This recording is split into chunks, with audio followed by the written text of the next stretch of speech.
Bonjour à tous et bienvenue sur French Tuition. Aujourd'hui, dans cette vidéo, je vous donne les indications et des types comment faire un petit exposé. Et donc, c'est parti dans cette vidéo. Si vous n'avez pas abonné dans notre chaîne, n'oubliez pas et liker cette vidéo. C'est parti dans cette vidéo. Vous avez une type de production orale, la troisième partie de production orale. Comme vous pouvez voir, c'est le sujet de la technologie et la réformation de la technologie. Tout ce qu'on va parler dans cette vidéo. Et likez cette vidéo, c'est comme ça vous pouvez avoir beaucoup de vidéos sur notre chaîne. Et ensuite, on va voir voiture sans conducteur, c'est comme Tesla et on va discuter beaucoup de choses dans cette vidéo. Et comme c'est une vidéo spéciale par semaine, je vous donne une autre table dans la description. N'oubliez pas de vérifier la description. Et maintenant, je donne comment faire un petit exposé. Et si vous êtes nouveau pour mon chaîne YouTube, vous pouvez abonner. C'est comme ça je poste des vidéos et vous allez avoir des vidéos par le thème notification. Et le premier c'est le titre. Le titre c'est la voiture sans conducteur. Et c'est venu www.unjour-unactu.com. Maintenant, on va apprendre comment faire un exposé. D'accord? Et quel est le moyen qu'on utilise? La première, c'est la préparation et la clé de votre réussite pour votre présentation professionnelle en français. Ensuite, structurer et ordonner. La France n'est pas une expression. Faites savoir à votre public dès le début de l'exposé quelle sera sa structure. Un bref exposé de vos points principaux les préparera à votre sujet. Deuxièmement, ce n'est pas ce que vous dites, mais la manière dont vous le dites. Cela peut paraître cliché, mais c'est une règle de vie en général. Comprenez que vous allez probablement être nerveux, acceptez-le, passez à la suite. Des respirations profondes et régulières vous aideront à contrôler la vitesse de votre parole et vous donneront l'impression d'être plus confiant dans ce que vous dites. Ça veut dire que vous devez structurer vos réponses comme l'introduction et le développement avec la conclusion. C'est ça qu'il faut faire, d'accord? Troisièmement, nous avons ne lisez pas, parler. Ça veut dire que juste vous avez rédigé les textes et ne lisez pas qu'une fois de temps en temps en regardant les textes.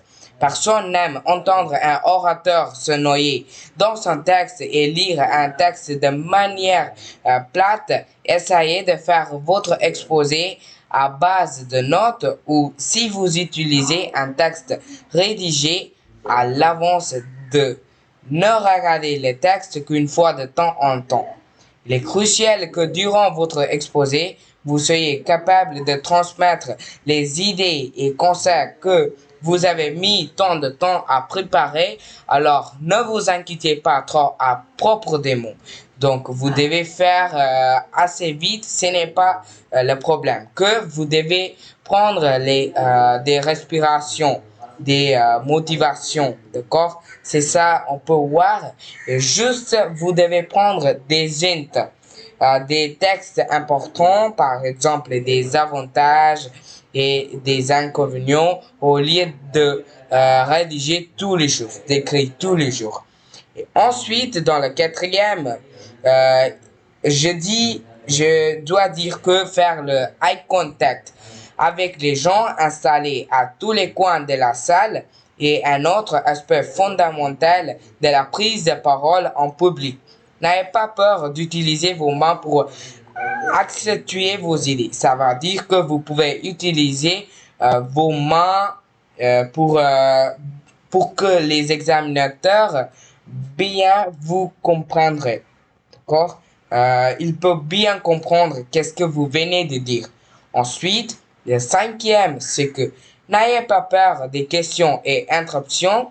Ce peut peut-être même l'une des meilleures choses qui puisse vous arriver, car cela prouve qu'une personne dans le public s'intéresse à ce que vous dites et souhaite rebondir. Normalement, vous pouvez demander à l'examinateur de reformuler des questions. Par exemple, si vous ne comprenez pas, vous demanderez à l'examinateur de reformuler. De plus, cela peut mener à grand progrès sur le point que vous étiez en train de traiter, enfin une conversation à deux aides à réduire le stress. Sixièmement, nous avons essayez toujours d'influencer votre public, dites-leur des choses qu'ils retiendront. La conclusion peut être un bon moyen de les laisser sur une note qui leur restera en mémoire. Il dit qu'il faut bien pratiquer ce que vous avez fait et ne faites pas des phrases complexes que vous ne savez pas. Assurez-vous d'avoir une conclusion qui est facile mais qui résume également tous les points que vous avez traités dans votre exposé et dans votre présentation. C'est ça, c'est très simple avec 6 points. Je pense que ça vous a plu et donc on va faire une pratique comme comment faire un exposé avec les sujets de une voiture sans conducteur. Maintenant, je vais lire, d'accord? Grâce aux nouvelles technologies, la voiture de demain sera plus confortable à conduire, mais surtout beaucoup plus sûre. Les principales causes d'accidents sont en effet les excès de vitesse, l'endormissement au volant à cause de la fatigue et la distraction, par exemple, parce que la personne téléphone en conduisant.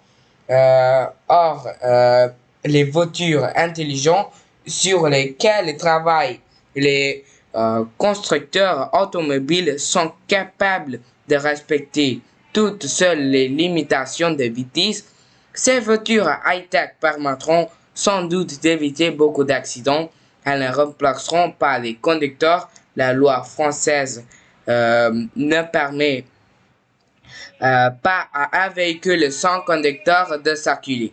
Nous avons, pour le moment, ces voitures coûtent cher et les technologies de conduire autonome vont se développer quand tu conduiras. Toutes les voitures en seront sans doute équipées. D'après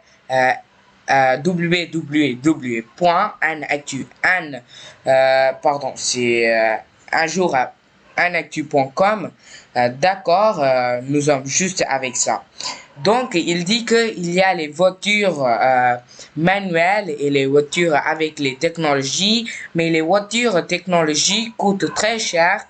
Et aussi, il dit que ça permet de éviter les accidents et les excès de vitesse. Par exemple, il dit que c'est aussi nécessaire pour nous. Je vais vous donner les moyens pour expliquer. D'abord, il faut expliquer le titre. Le titre de ce document, c'est une voiture sans conducteur. Après ça, vous commencez de parler. Ensuite, vous donnez la source. La source, c'est un jour unactu.com. Et puis, vous devez dire qu'est-ce que le journaliste va nous expliquer. Après ça, vous décrivez les problématiques de ce document et dernièrement, vous donnez votre point de vue. Building a new empire of Statue Balinese. Like we are making a Statue Balinese. You can see pictures here. We made thousands of statues and we have 10,000 of happy customers and they brought like statues for foundations and statues of which will provide them for the events like statues which are made by hand. You know that it makes a lot of time, but we the BSD Kuta team will make you within a few days and courier your product through the ship to USA, Australia, South India, etc. If you are not know what is balinese, you can request us Zoom. We will give you a product, what is statue balinese, and we will give you an idea about that. Actually, it is very useful for the people who would like to buy the products. Actually, the product is very important, as we know, as that is made by hand. Je pense que vous avez vu cette vidéo et merci, au revoir, à bientôt. Jusque je poste une nouvelle vidéo, n'oubliez pas de me suivre sur la chaîne YouTube, Telegram, Instagram, Facebook, etc. Et merci, au revoir, à bientôt.